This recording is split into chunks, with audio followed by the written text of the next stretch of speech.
느헤미야 8장 5절로 10절까지 같이 봉독하겠습니다.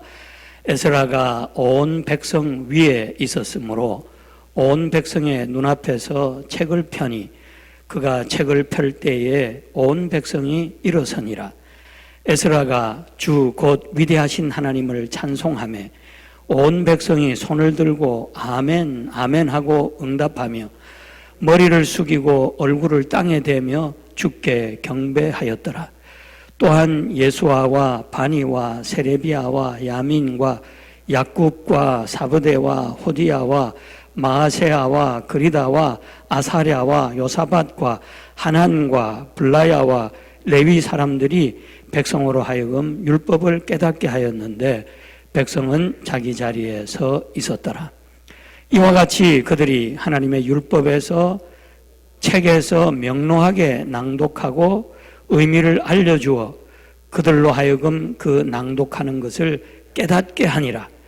온 백성이 율법의 말씀들을 듣고 울므로 디르사다인 느헤미야와 제사장 겸 서기관인 에스라와 백성을 가르친 레위 사람들이 온 백성에게 이르기를 이날은 주 너희 하나님께 거룩한 날이니 애곡하지 말며 슬피 우지 말라 하고 그때에 그가 그들에게 이르기를 너희 길로 가서 기름진 것을 먹고 단 것을 마시며 아무것도 예비하지 못한 자들에게 일부를 보내라. 이날은 우리 주께 거룩한 날이니라. 너희는 또한 슬퍼하지 말라. 주의 기쁨이 너희의 힘이니라 하고. 아멘. 네. 오늘은 주의 기쁨, 곧 하나님의 기쁨에 대해서 말씀드리고자 합니다. 우리는 대부분 이 느헤미야 8장 10절 마지막 부분을 하나님을 기뻐하는 것이 너희의 힘이니라 이렇게 많이들 알고 계실 거예요. 그런데 오늘은 조금 관점을 바꿔서 주의 기쁨에 대해서, 주의 기쁨이, 오늘 번역에는 주의 기쁨이 너의 힘이니라 그렇게 말씀하고 있죠. 한글 성경 제가 한 7-8개 이렇게 다 찾아봤는데 조금씩 다르게 이렇게 번역을 해놓았어요. 그래서 개역 성경에는 여호와를 기뻐하는 것이 너의 힘이니라. 우리가 잘 익숙한 말씀이죠. 공동 번역은 야훼 앞에서 기뻐하면 너희를 지켜주시리라. 표준 세 번역은 주님 앞에서 기뻐하면 힘이 생기는 법이니. 현대인의 성경 여호와께서 주시는 기쁨이 여러분의 힘이 될 것입니다. 우리말 성경 여호와를 기뻐하는 것이 너희 힘이다. 바른 성경 여호와를 기뻐하는 것이 너희의 힘이 될 것이다. 그런데 딱 하나 번역, 오늘 제가 선택한 킹 제임스 흠정역, 주의 기쁨이 너희의 힘이니라 그렇게 번역을 해 놓았습니다.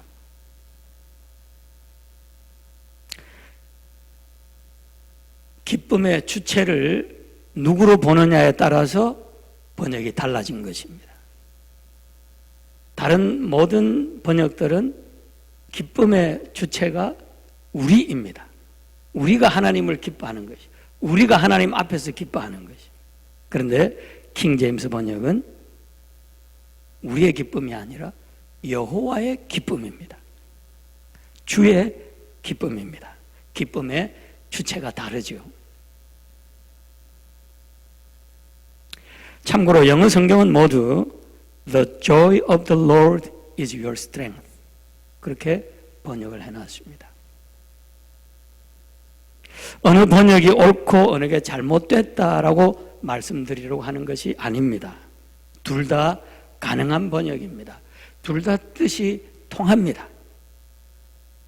그런데 한 주 동안 제가 주님과 함께 살려고 스스로 훈련하면서 주의 기쁨이 나의 힘이라고 하는 사실을 제가 경험하게 되었습니다.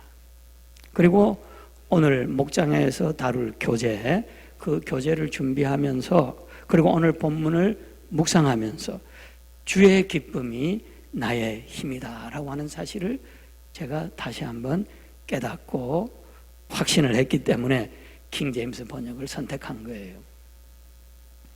느헤미야서는 주전 450년경에 쓰여진 구약 성경의 마지막 책 중에 하나입니다. 말라기서 바로 앞에 쓰여진 책입니다. 느헤미야는 바사왕 아닥사스다의 술관원으로 신임을 받고 있었던 사람이에요. 술관원하면 신임을 믿지 않으면 술 따르는 거 맡기지를 않죠. 술에 뭐 독을 탈지 어떨지 모르니까 확실하게 믿는 사람 아니면 그런 일을 안 맡기는데, 이 포로로 잡혀온 유다인 이 느헤미야를 아닥사스다 왕이 술관원으로 발탁을 한 거예요. 그만큼 신임을 받았다라고 하는 얘기죠. 그런데 그가 예루살렘 성이 회파되었다라고 하는 소식을 듣고 왕께 나아가서 고향으로 돌아가서 성을 재건하게 해달라고 요청을 했습니다. 간청을 했습니다. 그런데 왕이 기꺼이 그 청을 받아주면서 제목과 마병까지 딸려서 그를 예루살렘으로 보내준 것입니다. 그래서 소수의 유다 민족들 이끌고 예루살렘에 와보니까 듣던 것 이상으로 형편이 참담했습니다. 뿐만 아니라 주위 나라들의 반대 세력도 만만치 않아서 충돌이 끊이지를 않았습니다. 그리고 성곽을 재건하는 것 이상으로 필요한 것이 예루살렘 성 주민들의 영적 상태를 재건하는 것임을 그가 깨닫게 되었습니다.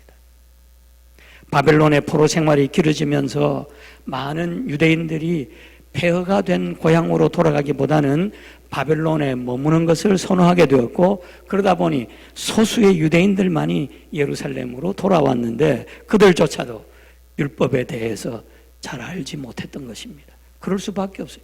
옛날에 무슨 책이 있습니까? 무슨 인터넷이 있습니까? 포로로 잡혀가서 누가 가르쳐 줄 사람이 있습니까? 포로 생활이 길어지면 길어질수록 하나님의 말씀에 대한 기억이 점점 사라진 거죠. 하나님의 말씀에 대한 기억이 사라지면 사라질수록 어떻게 돼요? 정체성, 하나님의 백성이라고 하는 정체성도 함께 사라지는 거죠. 그래서 하나님의 백성으로서의 정체성은 희미해지고 자연히 주위 이방 나라들의 풍습과 종교에 젖어들 수밖에 없었습니다. 이런 상황에서 느헤미야가 영적 개혁의 필요성을 깨닫고 그것을 단행하게 되었던 것입니다.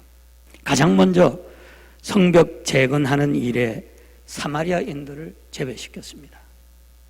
그들은 느헤미야 250년 전에 이미 북이스라엘이 아수르에게 멸망을 당하면서 거기에 남아있던 소수의 유대인들이 이주해 들어온 많은 이방인들과 함께 살게 되었죠. 그러다 보니 자연히 어떻게 되겠습니까? 반유대인, 반이방인, 유대인도 아니고 이방인도 아닌 그런 사람들이 되어버리고 말았던 거죠. 그래서 예수님 시대에 사마리아인들, 유대인들이 어떻게 취급했습니까? 개 취급했죠. 상종을 안 했습니다. 지나가지를 않았어요, 그 동네를. 그 정도로 사마리아가 영적으로 무너져 버린 것입니다.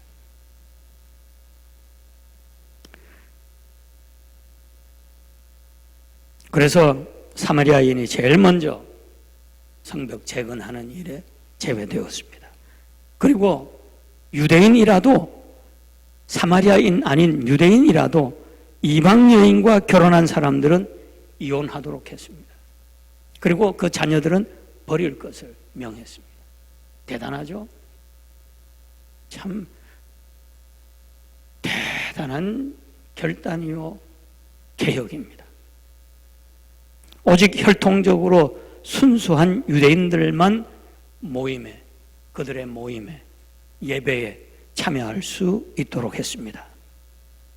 그렇지만 혈통적으로 순수하다고 하는 그 사람들조차도 율법에 대해서 무지한 것은 마찬가지였습니다. 그래 백성들이 자발적으로 오늘 본문에 보면, 오늘 본문에 나오나요? 그 앞에 1절 이하에 보면 에스라 학사에게 율법을 가르쳐 줄 것을 간청하게 됩니다. 너무 율법을 모르니까, 너무 잊어버리고 오랜 세월 살아왔으니까. 그래서 율법을 좀 가르쳐 주십시오. 하나님의 뜻을 알기 위해서죠. 그래서 에스라가 특별히 만든 나무 강단에 서서 율법책을 폈습니다. 그 당시 책이라고 하는 것은 다 두루마리죠. 두루마리를 두루룩 편 것입니다. 에스라가 두루마리를 펼치니까 어떻게 했습니까? 온 백성들이 일어났습니다. 좀 우리도 그랬으면 좋겠어요. 하나님의 말씀을 봉독할 때 모두가 일어났으면 좋겠습니다. 막 꼭 그래야 할 필요는 없지만 그래도 그랬다라고 하는 건 우리가 기억할 수 있기를 바랍니다. 왜 그랬을까요? 하나님에 대한 경외심이 발동한 것이죠. 하나님의 음성을 듣는데 가만히 앉아서 들을 수 없다라는 거죠. 그래서 다 일어났습니다. 그리고 에스라가 율법을 읽기 전에 하나님께 찬양을 올렸습니다. 그리고 율법을 읽었는데 그때에 백성들은 손을 들고 아멘, 아멘으로 응답하면서 머리를 땅에 대고 주께 경배했습니다. 진짜 엎드려 경배한 거죠. 그러니까 머리를 땅에 댔으니까. 단순히 율법을 읽는 것뿐만 아니라 해석도 해 주었습니다. 그래서 백성들이 말씀을 읽어줄 때, 말씀을 들을 때 말씀을 깨닫게 하였는데, 이 말씀을 해석해 주는 사람들은 누구였느냐?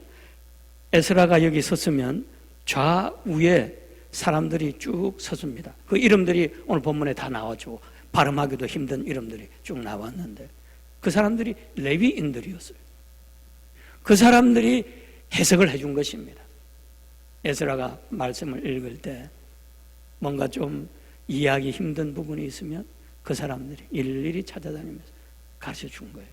그러니까 말씀을 듣고 이해하게 된 것입니다. 말씀을.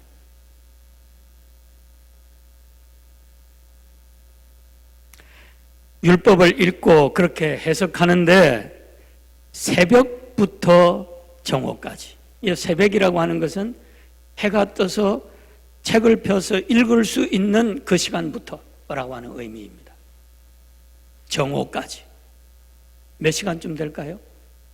6시간 정도. 6시부터 12시. 그 6시간 동안 백성들은 내내 서서 말씀을 들은 것입니다.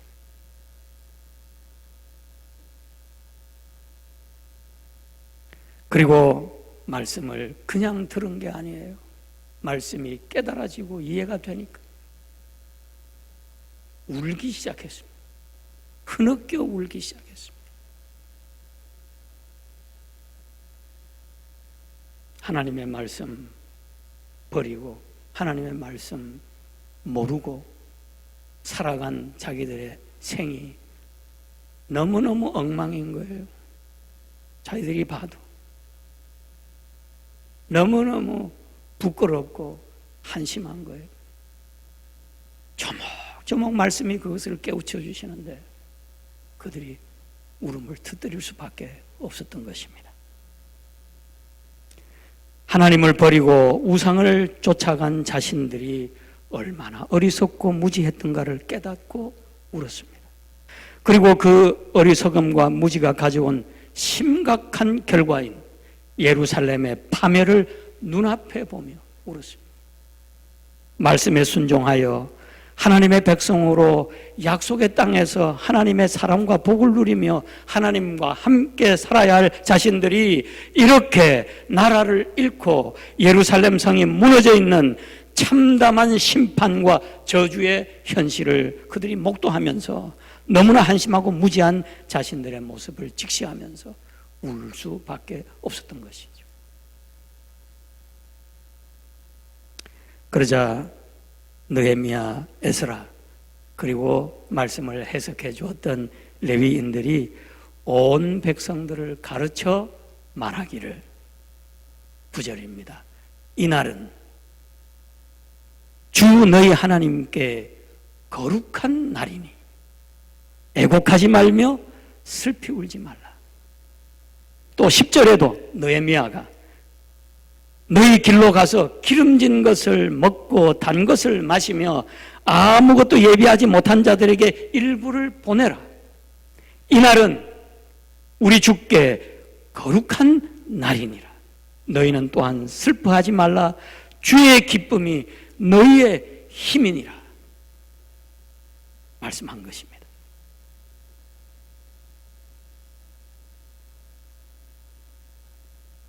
그리고 11절에 보면 레위인들이, 말씀을 해석해 주었던 레위인들이 다시 한 번 더 백성을 향하여 이룹니다.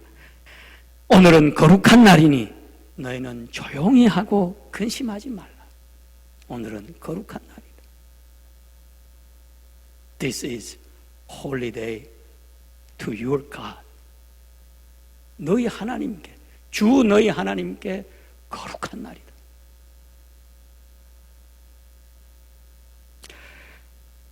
이게 3번 반복해서 이날은 우리 주께 거룩한 날이라고 그랬는데 3번씩이나 반복해서 강조할 때는 우리가 좀 더 진지하게 생각해 볼 필요가 있을 것입니다. 그날이 왜 주께 거룩한 날이었을까? 그날이 언제냐면 유대인 달력으로 7월 1일, 우리 달력으로, 우리식으로 하면 정월 초하루입니다. 로시 하샤나. 항상 9월 달에 오죠. 9월 중순, 9월 말쯤 이렇게 로시 하샤나가 오게 되는데 그게 유대인력으로 하면 7월 첫날이에요. 이날은 특별히 나팔을 부는데 그래서 나팔절이라고도 합니다. 나팔을 부는 목적은 세상 잠에 취해 있는 영혼을 깨우는 것입니다. 그 외에도 새해 첫날이 주는 특별한 의미들이 많이 있었습니다. 그것은 뭐 유대인들뿐만 아니라 우리 모두에게도 새해 첫날은 좀 특별한 날이죠. 그런 의미에서 첫날은 거룩한 날이 맞습니다. 그러나 단지 그 이유만으로 본문에서 이날은 우리 주께 거룩한 날이라 반복해서 말씀하는 것은 아닌 것 같습니다. 좀 더 특별한 의미가 있어요. 그날은 백성들과 하나님 사이에 언약이 재체결된 날이라는 의미에서 하나님께 거룩하고 특별한 날입니다. 언약 관계가 다시 체결이 된 거죠. recommitment, 아니 vow를 뭐라고 그러죠? 영어로 vow지. recommitment 맞네요. 그래. 다시 결혼 생활을 하다가 우리 아만다 보니까 결혼 생활을 한 10년 이상 하다 10년 이상 했죠. 그러다가 다시 결혼식 하더라. 그래서 제가 가서 또 기도도 해주었는데 그게 뭐냐면 recommitment 하는 거예요.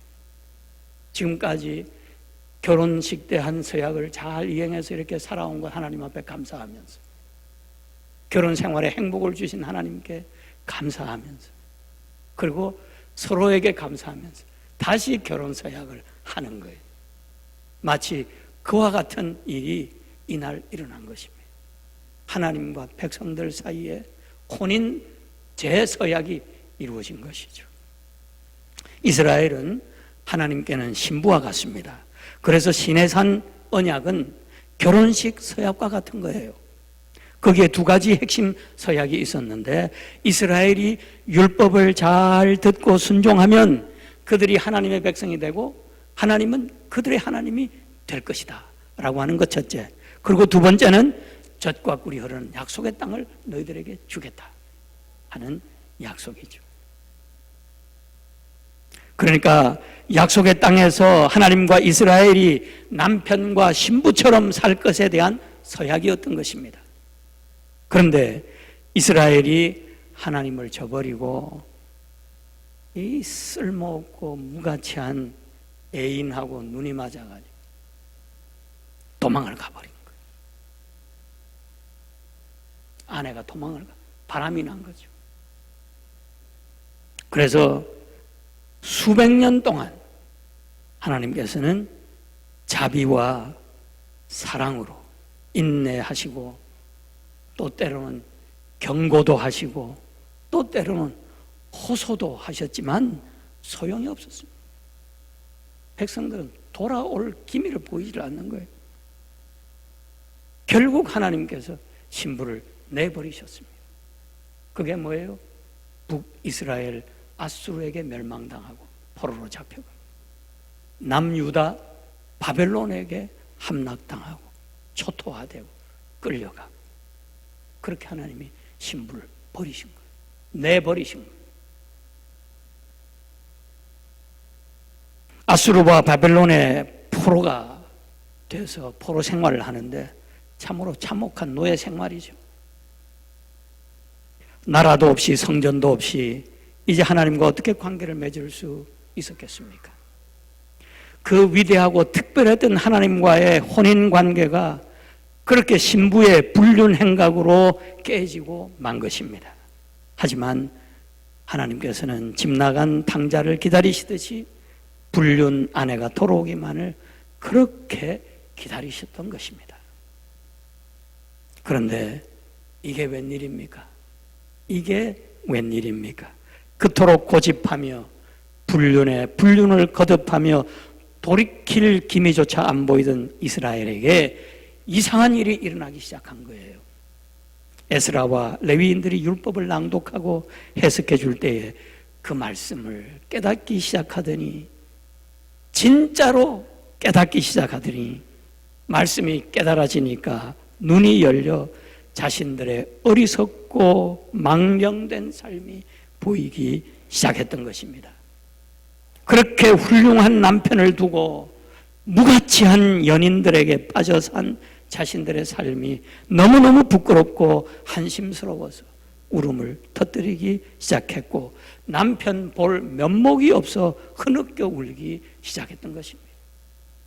연인에게 갈 수도 없고 남편에게도 갈 수 없어 답답한 심정, 눈물로 그렇게 호소를 한 거죠. 그런데 에스라가 그렇게 우는 그 모습을 보고 뭐라 그래요? 이날은 주 너희 하나님께 거룩한 날이라. 주 너희 하나님께 거룩한 날이라. 울지 마라. 오히려 잔치를 베풀어라.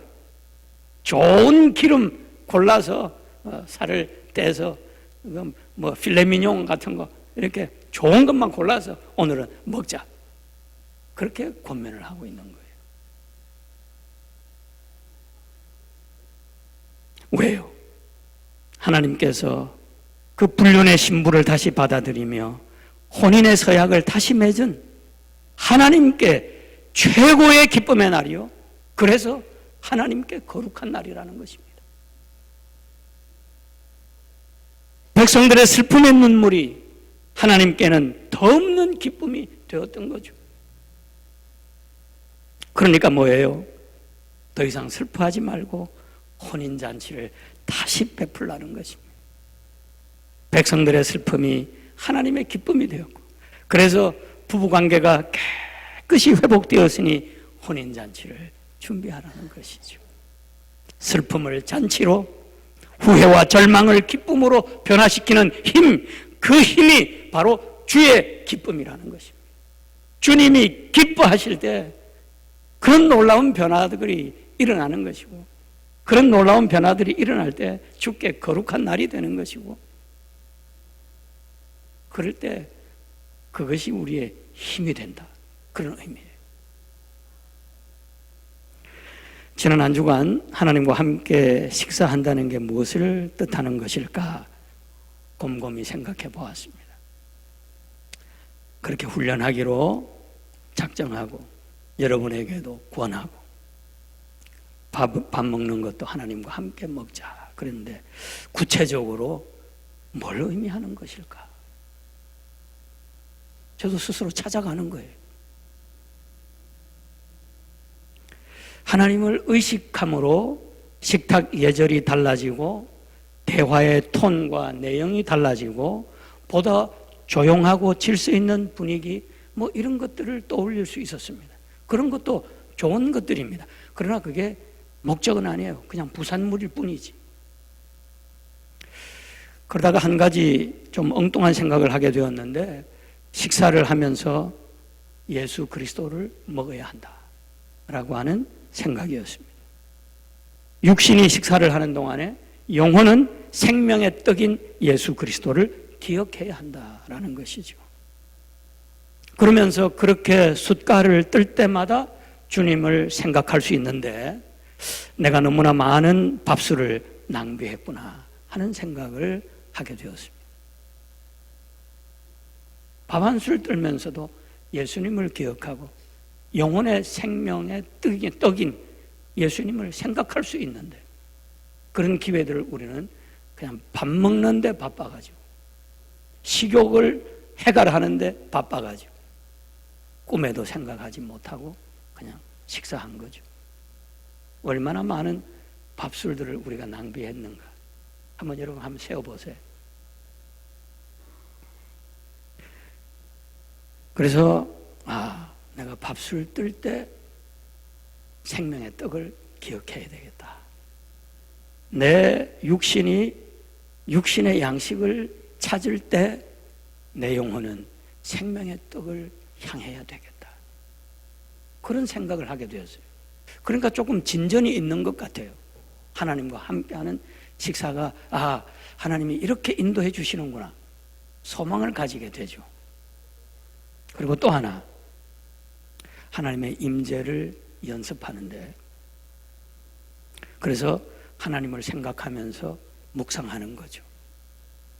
고요히 하나님만 바라고 하나님만 사모하고 하나님을 기다리며 묵상합니다. 그냥 묵상하는 게 아니고 브레스 컨트롤, 호흡 조절을 하면서 그러니까 들숨, 날숨, 들숨, 날숨 그것에 잘 맞춰가면서 그래서 생각이 흐트러지지 아니하게 하나님께 집중할 수 있도록 그렇게 하면서 한순간 제 숨소리를 제가 들을 수가 있게 됐어요. 이거 좀 느리게 하는 거거든요. 복식호흡 비슷한 그런 걸 하니까 숨소리가 날 거 아닙니까? 들이마시고 내쉬고 마시고 내쉬고 그러면서 제게 떠오른 생각이 내가 하나님의 생기를 호흡하고 있구나.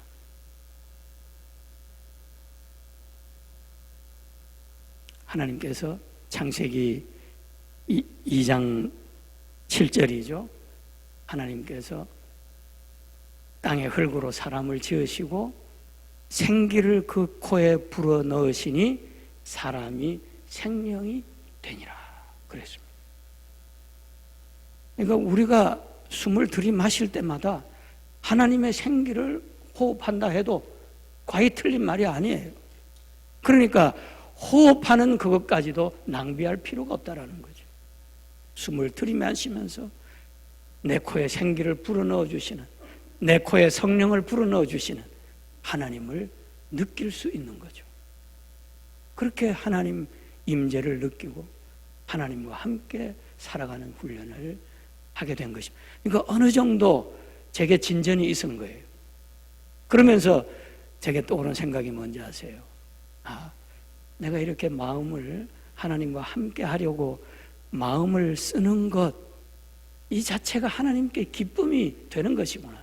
그래서 이렇게 하나씩 깨워주시는 게 아닌가. 그런 생각을 하게 됐어요. 주의 기쁨이, 내 삶이 주의 기쁨이 될 때 그게 내가 위로가 되고 내게 힘이 되는 거예요.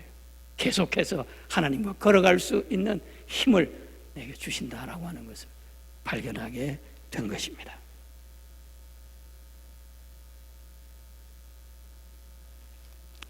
주의 기쁨이 너희의 힘이니라 하신 말씀대로 이스라엘의 눈물이 주의 기쁨이 되었고 주와 함께 살고자 하는 우리의 간절한 마음이 주께 기쁨이 되는 것입니다. 그게 우리의 힘이 또 되는 것이죠. 우리가 꼭 도덕적으로 높은 단계에 올라가야 하나님의 기쁨이 되는 게 아닙니다. 제가 그런 부담감을 가지고 살았어요. 하나님과 함께하면 하나님과 함께한다면서 절에 이런 소리 들으면 어떡할까? 차라리 그냥 그런 훈련 한다는 얘기라도 하지 말고 그냥 살지. 이 하나님 영광 가리는 거 아닌가? 이런 부담을 느꼈어요. 아니에요. 도덕적으로 전혀 그런 것과 상관없이 하나님 기뻐하는 게 뭐예요? 눈물 보고 기뻐하세요. 그들이 도덕적으로 변화됐나요? 아니에요. 제가 도덕적으로 달라졌나요? 아니에요. 그저 마음 들인 것뿐이에요. 많은 지식을 쌓아야 하나님의 기쁨이 되는 것도 아닙니다. 많은 공적을 쌓아야 하나님의 기쁨이 되는 것도 아닙니다. 믿음을 쌓아야 기쁨이 되는 것도 아니에요. 겨자씨하늘 만한 믿음만 가지고 하나님과 함께 살고자 하는 그 겨자씨만한 믿음만 있어도 하나님께 기쁨이 되는 거예요. 이해되시겠나요? 이해되시나요? 우리의 눈물과 우리의 마음가짐이 하나님의 기쁨이 될 수 있기를 바랍니다. 단순히 하나님을 저버리고 사는 내 삶을 바라보며 흘리는 회개의 눈물이 하나님께 큰 기쁨이 되고 하나님과 함께 살고자 애쓰는 그 마음이 하나님의 기쁨이 됩니다. 그리고 그 하나님의 기쁨이 우리의 힘이 되어서 하나님과 함께 살며 하나님의 영광을 드러내는 삶을 살게 해 주실 것입니다. 아무쪼록 이러한 깨달음과 소망 가운데 여러분의 눈물과 마음이 하나님의 기쁨이 되고 그리고 하나님의 기쁨이 여러분의 힘이 되어서 하나님과 함께 살아가게 되시기를 간절히 축복합니다.